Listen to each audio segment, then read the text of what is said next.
your friend Gavin from the band Forever's End. I know I've been kind of quiet lately for a while. It's because I've been busy, self-absorbed. Probably not as self-absorbed as a lot of people that I read what they say on the internet and what they tell me on the phone and all that. It all seems pretty self-absorbed.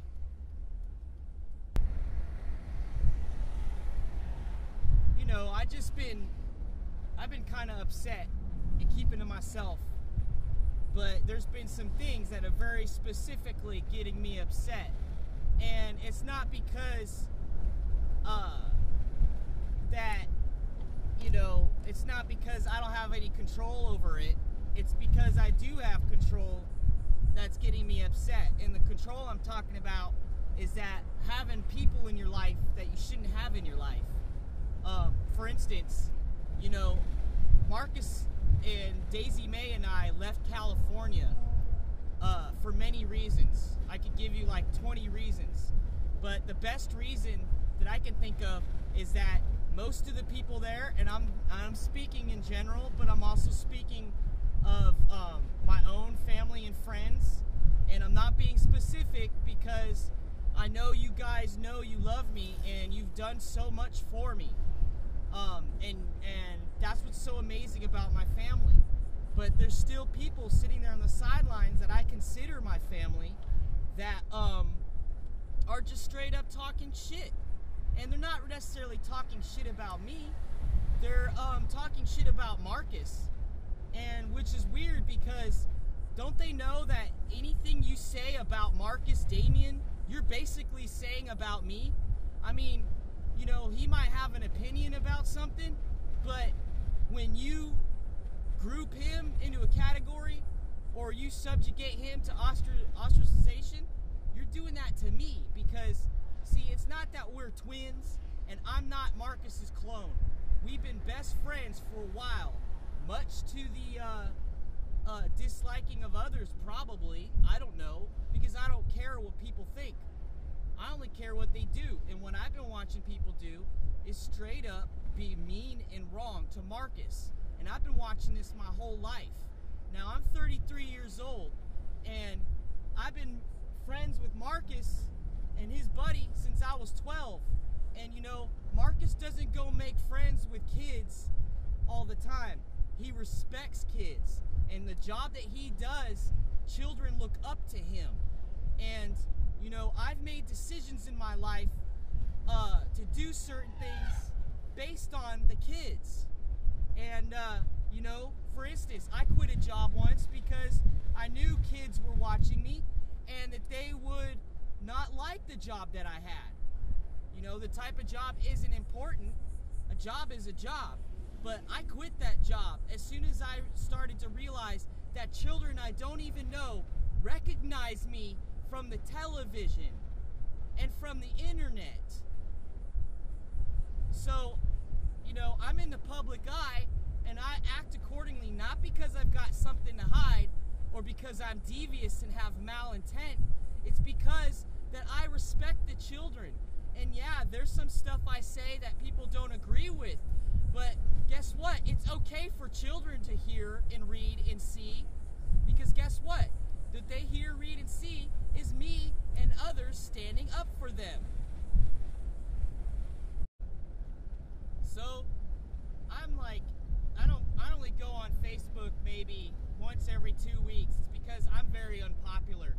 And I don't think it's because I have, bad things to say or people don't like me. It's just because my friends and my friends of my friends, it's just natural. I'm not busy. I'm not active, on the internet. But other people are. And my best friend Marcus is active. And there's a good reason for why he's active. One, he's disabled. And that's a fact. That's a fact that the federal government recognizes. And I think people actually want to take that away from him. They want to act like he isn't disabled. Wow. What's wrong with you? What's wrong with you? I don't understand it.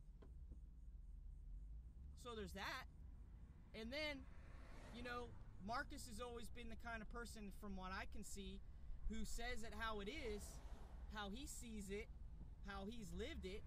And a lot of my friends and our friends that he knows are his friends because he tells the truth, because he wouldn't lie to them. And, you know, the truth hurts.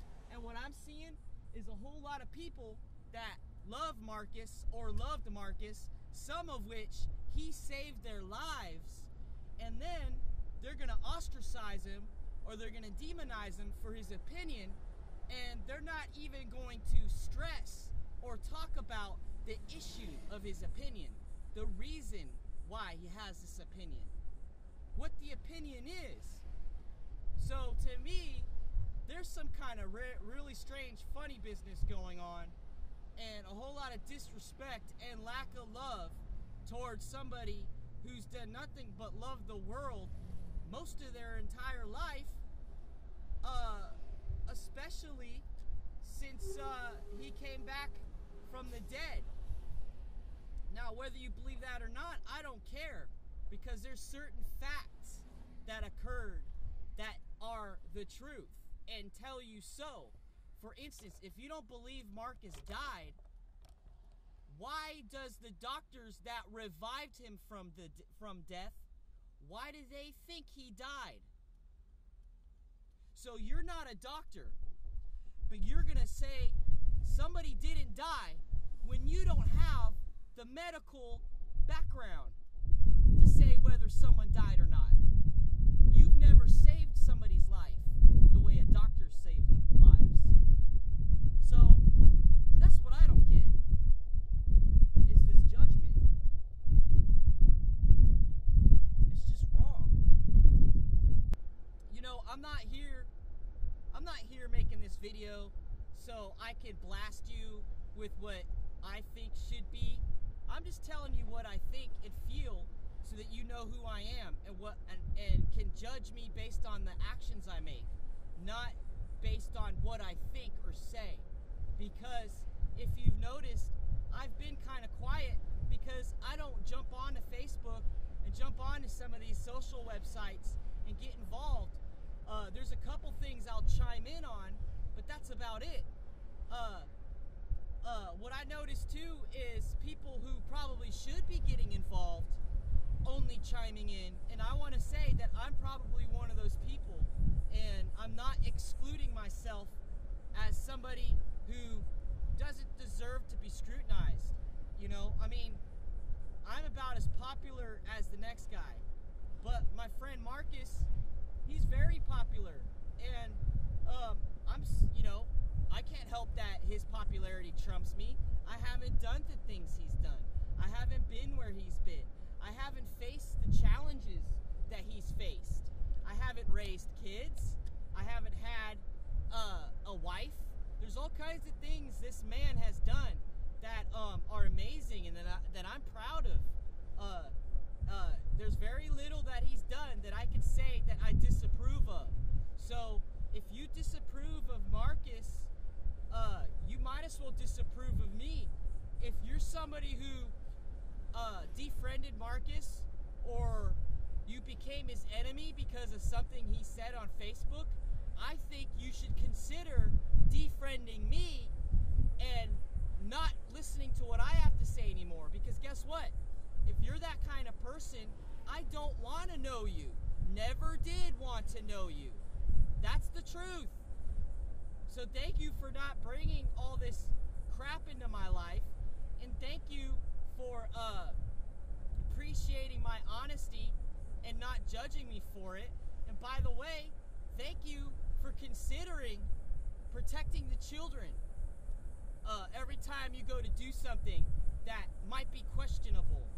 But who knows? You might be the kind of person that thinks everything is okay, that bad is good and good is bad, or maybe good is good. And in this inverted reality we live in, it's totally all right for you to ostracize somebody you love and care about because they hold an opinion that's true and honest that offends you. You know, if I mentioned everything that offended me, I don't know if I would have a voice left. Nice. Anyways, so if you and I don't care who you are, I don't care what your sexual preference is, let's just come up with a creative example. Let's say you're a lesbian, you're a female lesbian, and you're married to another female lesbian, and let's say you have 6 kids, which is kind of hard to believe, but it's possible. This is the new world, right? So you've got 6 children. Let's say 3 of them are boys, 3 of them are girls.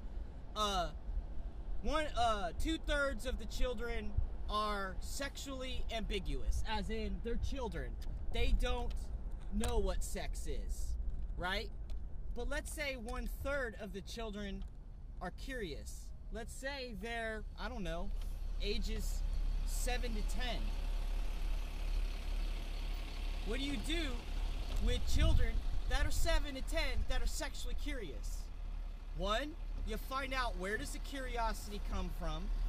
Did it come from them? Something they witnessed? Did it come from an adult? If it came from something they witnessed and it came from an adult, what do? Do you track down that adult? Do you try to figure out if a crime is committed? Or do you just tell the children that they should have thick skin and that they should ignore such things?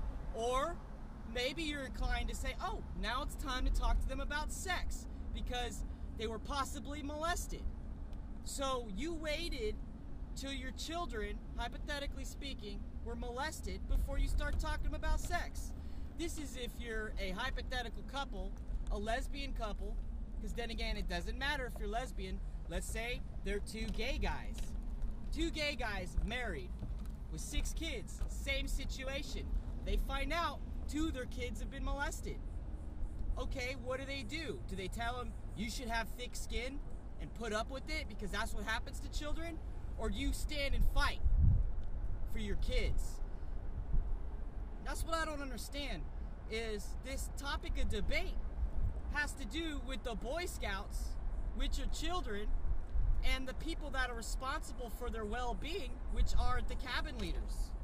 Now, I've been a cabin leader before, and I was like 14, but I tell you what, there wasn't a shred, not even an inkling of any type of concept of doing harm to those children coming into my mind. And that's even with my own opinions. That means I'm not their parent. That means I don't tell the kids how they should be or that they should be thinking about sex. I protect them from harm. I don't bring harm to them. I don't stand by idly watch them be harmed. Okay?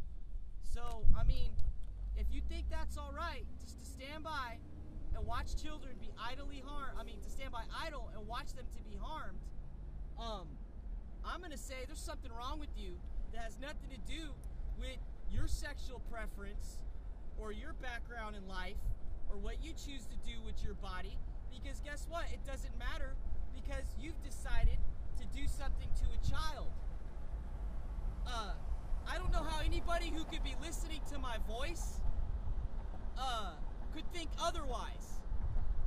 Because the honest fact is, if you do think children, it's okay for children to be hurt, you're disgusting. You know, we kind of live in a weird, progressing world where things change, and a lot of things that have changed over the years is how people act to each other. And one of those things is, I noticed the use of cell phones has made it difficult for people to socialize, even when they're going on dates with each other. Like when I was dating, I would meet some pretty interesting women, and we would have a good time going out on our date, going to the bar, going to wherever we go. And I would notice that the cell phone would come into play, not mine, because I don't need to be on a cell phone when I'm on a date. But my date would be on their cell phone.